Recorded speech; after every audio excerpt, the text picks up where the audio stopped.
आदाब, मैं फारूक खान, संपादक इकरा पत्रिका। थार न्यूज़ इकरा पत्रिका के इस चैनल में आपका स्वागत है, आपका इस्तकबाल है।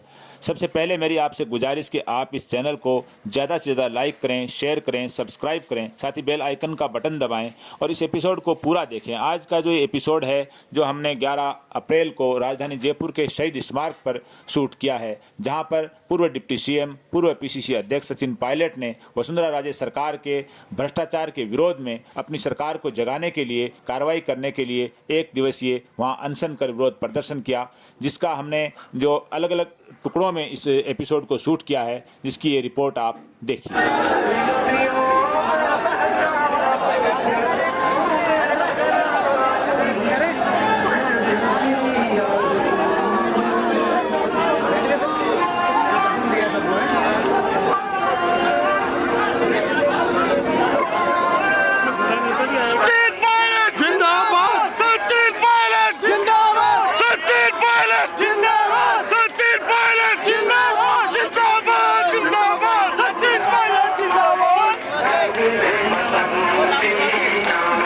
ये जो आज आप धरना प्रदर्शन देख रहे हो, जो पूर्व डिप्टी सीएम, पूर्व पीसीसी अध्यक्ष सचिन पायलट का 1 दिवसीय अनशन देख रहे हो, ये जो शहीद स्मारक है और इसके आसपास की लोकेशन है, पूरी तरह से सुबह से खचाखच भरी हुई है और उनके समर्थकों में, कार्यकर्ताओं में जबरदस्त जोश है, उत्साह में लोग जबरदस्त नारे लगा रहे हैं। हमारे बीच में उनके साथी हैं कुछ।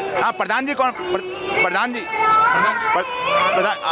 प्रधान जी वो आ रहे हैं। भाई, आपका पूरा क्या नाम है? मेरा नाम दिनेश कुलदीप, मैं बाड़मेर से हूँ। दिनेश जी बाड़मेर से हैं जी। कौन सी विधानसभा से हैं? गुड़ामालानी हेमाराम जी चौधरी साहब की। गुड़ामालानी में झंडे गाड़ रखे हैं आप लोगों ने। बिल्कुल। तो आज का ये विरोध प्रदर्शन है, अनशन है, इससे आप राज्य सरकार को, विपक्ष को, जनता को क्या संदेश देना चाह रहे हैं? ये हमारे राजस्थान के लोकप्रिय नेता, जनमानस के अंदर जिनकी बहुत शानदार छवि है, राजस्थान प्रदेश कांग्रेस के पूर्व अध्यक्ष एवं पूर्व उप मुख्यमंत्री परम सम्मान्य सचिन पायलट साहब ने राजस्थान सरकार के मुखिया अशोक जी गहलोत साहब को ये बताया है कि हमने सत्ता में आने से पहले वसुंधरा सरकार के घोटालों के बारे में उनका खुलासा करने की बात कही थी। अब समय आ गया है, 4.5 साल सरकार के कार्यकाल को बीत चुके हैं और हमको वसुंधरा सरकार के कार्यकाल में हुए भ्रष्टाचार के मामलों को उजागर करके जनता के सामने जाने के लिए अपनी जगह बनानी चाहिए। ये गुड़ामालानी जयपुर से कितना किलोमीटर है? जयपुर से 650 किलोमीटर। 650 किलोमीटर गुड़ामालानी पाकिस्तान भारत के बॉर्डर के इलाके में है और इतनी दूर से लोग चल कर के आए हैं इस धूप के अंदर। हमारे बीच में प्रधान जी, आप कौन सी पंचायत समिति से हैं? विराटनगर पंचायत समिति। शुभ नाम सर आपका? सरवण लाल जी साहब। प्रधान जी, आज के इस विरोध प्रदर्शन में जो आप क्या संदेश देना चाह रहे हैं, किस मांग के लिए आए हैं? इस मांग के लिए जो वाजिब बात कही थी पहले, कांग्रेस ने चुनाव लड़ी, जब हम बीजेपी के भ्रष्टाचार का पर्दाफाश करेंगे तो उसका आज तक कुछ भी नहीं किया, होना चाहिए था और उसी क्रम में आए हैं। नहीं, वसुंधरा सरकार के घोटालों पे राज्य सरकार ने कुछ भी नहीं किया और वो वादा किया था घोटालों को खोलने का। वो वादा किया था घोटाला खोलने का, किया कुछ भी नहीं। आप कहाँ से हैं साहब? विराटनगर से। विराटनगर से जी। आपका शुभ नाम? सतीश चंद्र। सतीश जी, आप विराटनगर से हैं? नहीं, शाहपुरा से। शाहपुरा से। हाँ। तो कांग्रेस पार्टी में या किसी सामाजिक संगठन में कोई पद है आपके पास? हाँ, कांग्रेस के अंदर जो है वो कामगार जो कांग्रेस है, कर्मचारी कांग्रेस उसका जिलाध्यक्ष हूँ। उसके जिलाध्यक्ष हो आप। हाँ। तो आज के इस 1 दिवसीय अनशन और धरने से आप क्या संदेश देना चाह रहे हैं राज्य सरकार को, विपक्ष को, जनता को? आज के इस जो है धरने से ये संदेश देना चाहते हैं कि जो ये मिलीजुली सरकार चल रही है, कांग्रेस और बीजेपी की सरकार नहीं है इस समय गहलोत और मुख्यमंत्री वसुंधरा जी ने दोनों ने एक जो है बांट रखा है।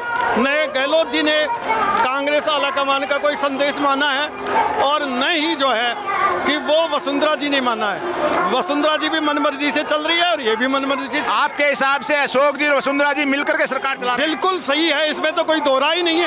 जब जो है ये अविश्वास प्रस्ताव की बात थी तो वसुंधरा जी ने 4 एमएलए को अनुपस्थित रखा था। क्या मतलब था इसका? नहीं, वो सरकार जो बनाना और बचाने का पूरा खेल वसुंधरा जी ने किया। वसुंधरा जी ने किया था। वसुंधरा जी को जब सचिन पायलट साहब ने इस बंगले के लिए कहा था कि बंगला खाली करवाया जाए, तो भी जो है वो बंगला खाली नहीं करवाया उन्होंने। वसुंधरा जी का बंगला खाली नहीं करवाया और उनके घोटालों पे बड़े बड़े आरोप जब और कहना चाहता हूं मैं कि जो है वो जिस समय बद्री का काम देख लो, खान का भ्रष्टाचार देख लो, और जो है वो कम से कम 45-50 हजार करोड़ रुपए का घोटाले का आरोप लगाया था इन्होंने जब सरकार में गए थे। नहीं, वो आरोप तो आप लोगों ने, कांग्रेस के लोगों ने तब लगाए थे जब आप विपक्ष में थे, और वादा किया था हम घोटालों की जांच करेंगे। इसको जो है जांच करेंगे, लेकिन इसके बावजूद भी कई बार पायलट साहब ने पत्र भी लिखा है, लेकिन इसके बावजूद भी वो जो है मिलीभगत चला रहे हैं। इसलिए आपके इस धरने अनशन के बाद भी अगर वसुंधरा जी के करप्शन के खिलाफ कोई एक्शन नहीं होता है तो आप क्या करोगे? निश्चित रूप से इसके खिलाफत करते रहेंगे। ये जो है इस प्रकार से अगर कहीं ऊपर तक नहीं सुना गया तो हम विरोध करेंगे। ये सरेआम आरोप लग रहे हैं कि अशोक गहलोत की जो 5 साल सरकार चली है वो पूर्व मुख्यमंत्री वसुंधरा और अशोक गहलोत की मिलीभगत से चली है, और जो घोटालों पे अशोक गहलोत ने पूरी तरह पर्दा डालने की कोशिश की है। कांग्रेस जब विपक्ष में थी तो उन घोटालों के बारे में जनता को बताया था कि करीब 45 हजार करोड़ का जो घोटाला हुआ है, हम सरकार में आएंगे, जांच करेंगे, दोषियों को खिलाफ एक्शन लेंगे। लेकिन जी कि इन्होंने जो आज भी जो सिस्टम बीजेपी में चल रहा था राज्य में, उसमें भी परिवर्तन नहीं किया। आज भी बद्री का वही रेट है, जबकि जब हम सरकार में आए थे तो ये वादा किया था कि ये बद्री का जो खेल है ये बंद हो जाएगा। खानों का जो चोरी, बद्री का ठीक है, यहाँ कोई ये बता सकता है किसानों से वादे जो कांग्रेस ने किए थे वो कहाँ तक पूरे हुए? एक भी वादा अभी तक किसानों से किया है, जो एक भी वादा अभी तक पूरा नहीं हुआ। आप कहाँ से भाई? सिकराय विधानसभा क्षेत्र से। शुभ नाम आपका? हरेश सिंह लंबा। तो किसानों के मामले में जो सरकार ने जो कुछ किया है उससे आप संतुष्ट हैं या असंतुष्ट? सर नहीं है। नहीं है। आप कांग्रेस से जुड़े हुए हैं? किसी सामाजिक कांग्रेस किस पद पर हैं? मैं ब्लॉक कांग्रेस से सचिव पद पर हूँ। अब ये लोग सब कांग्रेस से जुड़े हुए लोग हैं और इस सरकार को लाने में इन लोगों का दिन रात का योगदान रहा है, लेकिन बड़ी विचित्र स्थिति है कि चुनावी साल में थाना जो अभी तक नहीं हुआ, सब बेरोजगार भटक रहे हैं, किसान भटक रहे हैं, किसानों को लॉलीपॉप दिया जा रहा है, और घोटालों की सरकार मिलीभगत गहलोत जी और वसुंधरा की मिलीभगत होने के कारण वो घोटालों को उजागर नहीं किया है अभी तक। न घोटालों का उजागर हुआ है, न कोई रोजगार की बात हुई है, और 4.5 साल में वसुंधरा राजे और अशोक गहलोत के सहयोग से सरकार चालू है। खुलेआम आरोप लगा रहे हैं, वो कांग्रेसी लगा रहे हैं जिन्होंने दिन रात मेहनत करके जब विपक्ष में थे कांग्रेस को सत्ता में लाए थे। और सबको इस चीज का याद है कि कांग्रेस की सरकार कैसे आई थी, कि काउंटिंग के दिन कांग्रेस को बहुमत भी नहीं मिला था, 99 सीटें आई थी, और तब भी सरेआम ये आरोप लगे थे कि बहुत सी सीटों पर वर्तमान मुख्यमंत्री अशोक गहलोत ने अपने आदमी खड़े किए और उनको निर्दलीय जिताया और कांग्रेस को नुकसान पहुंचाया था। ये आरोप उस वक्त लगे थे। तो हमारे बीच में काफ़ी लोग हैं और हम फिर एक बार मंच की तरफ करेंगे जहां से राष्ट्रभक्ति के गाने बज रहे हैं और पूर्व डिप्टी सीएम सचिन पायलट और उनके साथी वहां धरने पे बैठे हैं। इस पूरे क्षेत्र में शहीद स्मारक के बाहर MI रोड और पुलिस जो कमिश्नरेट है उसकी रोड के सामने पूरे तिल रखने की जगह नहीं है, खचाखच सब भरा हुआ है। ये कांग्रेस को जिंदा करने के लिए अनशन है। नहीं, आपका शुभ नाम?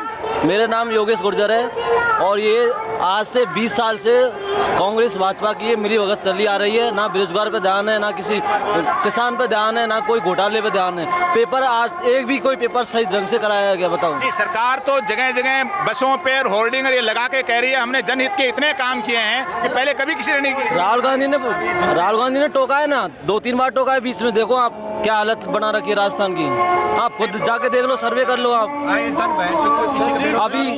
अभी बरसात का मौसम था, अभी ओले वगैरह वर्षे का कुछ मिला है? कुछ भी नहीं मिलेगा एंड तक। ओलावृष्टि का कुछ नहीं मिला? कुछ नहीं मिलेगा। हाँ सर। जी भाई, आप कहाँ से? मैं सर दौसा से हूँ। दौसा से? क्या शुभ नाम आपका? राजेश। राजेश जी, आप इस धरने प्रदर्शन में आए हो, क्या मुख्य मांग आपकी? मुख्य मांग यही है सर, जो इस समय जो राजस्थान की जो सरकार चल रही है, पायलट साहब को इन्होंने ईमानदार स्वच्छ छवि का जो नेता था उसके साथ में बड़ी गद्दारी की है। इन्होंने आप इनकी कौन सी योजना बता रहे हो? मेरे को एक भी योजना बता दो जिससे अभी तक लाभ मिला हो। इनकी चिरंजीवी योजना की आप बात करते हो, आप हॉस्पिटल में जाके देखिए इनका गैस सिलेंडर कब से मिलेगा, इनके 1000 रुपए की पेंशन कब से मिलेगी, जब इनके सरकार के कार्यकाल के 4 महीने बचेंगे। जब क्या कर रहे हैं ये? यानी ये एक चुनावी घोषणाएं हैं, लोक लुभावन घोषणाएं हैं। ये सरेआम आरोप इस धरने के अंदर कांग्रेस से जुड़े हुए पदाधिकारी और कार्यकर्ता लगा रहे हैं, यानी वही अपनी सरकार से संतुष्ट नहीं। 500 रुपए की सब्सिडी लेने के लिए गरीब आदमी आदमी को कैसे मिलेगी वो सब्सिडी, क्या कह रही है उसमें? पहले उसको जन आधार से खाता लिंक करवाइए, उसके बाद में पर्ची मिलेगी, पर्ची को फिर पोर्टल पे अपलोड करिए, तो कैसे गरीब आदमी ले पाएगा उसको, योजना का लाभ क्या ले पाएगा? जी भाई, आपका शुभ नाम? मेरा नाम रोहित है। कहाँ से आए आप? जयपुर से। जयपुर से। जी आप बोलिए। जो नेता घोषणाएं करते हैं, वादे करते हैं, ये उनको आईना दिखाने का काम है। जब चुनाव आने वाले हैं और चुनाव के अंदर फिर नेता भाषण देंगे, घोषणाएं करेंगे। जो हमारे कांग्रेस के नेताओं ने घोषणाएं करी थी, ये उनको आईना दिखा रहे हैं कि आपने जो वादे किए, जनता को बताया कि वसुंधरा जी ने ये पैसा गबन किया, खान घोटाला हुआ, ये घोटाला हुआ, बजरी घोटाला हुआ, उन सब के खिलाफ कोई कार्रवाई नहीं है।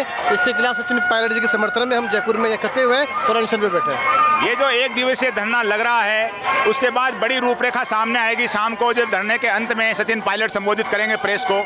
और आपको एक बार बताता चलूं कि जो वसुंधरा राजे की जो सरकार थी, जो 2003 से 8 तक की और फिर 13 से 18 तक की, तो 3 से 8 तक की सरकार थी, वो उस वक्त प्रदेश के अंदर सबसे भ्रष्ट सरकार मानी जाती थी। और आपको मैं इतिहास के अंदर ले जाना चाह रहा हूं कि तब पूर्व उपराष्ट्रपति, जो राजस्थान के भी पूर्व मुख्यमंत्री रहे थे, भैरव सिंह जी शेखावत ने सरेआम ये बात कहा था कि सरकार है वो गलत है, सरकार गलत काम कर रही है। और जो पूर्व स्पीकर विधानसभा वयोवृद्ध जो विधायक हैं शाहपुरा के, कैलाश मेघवाल साहब, वो भी उस वक्त सांसद थे और उन्होंने भी अपनी सरकार पे भारतीय जनता पार्टी की मीटिंग में आरोप लगाया था कि इसने सरेआम करप्शन किया है। और जो कांग्रेस सरकार थी, कांग्रेस पार्टी उस वक्त जो विपक्ष में थी, उसने वादा किया था कि हम सत्ता में आएंगे तो करप्शन की जांच करेंगे। और 2008 के अंदर जब कांग्रेस सरकार में आ गई तो कांग्रेस ने जस्टिस माथुर कमीशन बनाया था, अशोक गहलोत मुख्यमंत्री बने थे। लेकिन 5 साल कांग्रेस 8 से 13 तक रही, अशोक गहलोत मुख्यमंत्री रहे, जस्टिस माथुर कमीशन के अंदर कुछ नहीं हुआ, किसी घोटाले का कोई पर्दाफाश नहीं हुआ। फिर जब 13 से 18 की सरकार आई तो वो भी 1 नंबर की करप्ट सरकार मानी गई राजस्थान के अंदर, और तब भी कांग्रेस ने वादा किया था। और उन 5 सालों में जो अभी धरने पे बैठे हैं सचिन पायलट, वो पीसीसी अध्यक्ष थे और उन्होंने जनता के बीच में बार बार जाके विधानसभा का घेराव करके, मुख्यमंत्री निवास का घेराव करके ये कहा था कि राज्य सरकार के अंदर अकेला जो खनन घोटाला है वो 45,000 करोड़ का हुआ है, अन्य घोटाले अलग हैं, और हम सरकार में आएंगे तो जांच करेंगे, दोषियों को दंडित करेंगे। लेकिन जब सरकार आई 2018 में तो सचिन पायलट को मुख्यमंत्री नहीं बनाया गया, और वो सारी विस्तार से कहानी आपको मालूम है, क्या सियासी षड्यंत्र हुआ था। सचिन पायलट को डिप्टी सीएम बना करके बैठा दिया गया और कोई भी किसी किस्म की जांच उस मुद्दे पर नहीं हुई। फिर 2020 के अंदर जब सरकार गिरने लगी तो मुख्यमंत्री अशोक गहलोत ने और पूर्व मुख्यमंत्री वसुंधरा राजे ने हाथ मिला लिया और ये 5 साल सरकार चली है और घोटालों पे कोई कार्रवाई नहीं हुई है। ये बात सियासी गलियारों में भी जो बार बार पिछले 4 साल से उठ रही है, आज सरेआम धरने के बीच में भी कांग्रेस के नेता और कार्यकर्ता कह रहे हैं कि मुख्यमंत्री अशोक गहलोत और पूर्व मुख्यमंत्री वसुंधरा राजे मिलकर सरकार चला रहे हैं। ये सरकार न कांग्रेस की है न भारतीय जनता पार्टी की है, दोनों की मिली हुई सरकार चल रही है। हम इस धरने में और लोगों से बातचीत करने की कोशिश करेंगे। आज का ये जो एपिसोड है हमने शहीद स्मारक पर शूट किया है और जो इसमें खचाखच चारों तरफ भीड़ है और ज़बरदस्त सचिन पायलट के समर्थकों में उत्साह है, रोष है राज्य सरकार के खिलाफ कि वो कोई भी एक्शन नहीं ले रही है वसुंधरा राजे के भ्रष्टाचार के खिलाफ। और वसुंधरा राजे और अशोक गहलोत हैं, दोनों मिली भगत कर सरकार चला रहे हैं। और मैं सबसे अपील करना चाह रहा हूं कि इस एपिसोड को पूरा देखिए और इस चैनल को लाइक करें और शेयर करें, सब्सक्राइब करें। और साथ में जो जितना भी आक्रोश है उसको हमने शूट किया है, उसको लाइव हम पहले बताया था कि हमने किया था लाइव, लेकिन नेट बंद होने की वजह से यहाँ लाइव नहीं चल पाया कि चारों तरफ नेट है, वो स्लो कर दिया गया, इसलिए हमने एपिसोड शूट किया है। आज के इस एपिसोड में बस इतना ही। जय हिंद, जय भारत।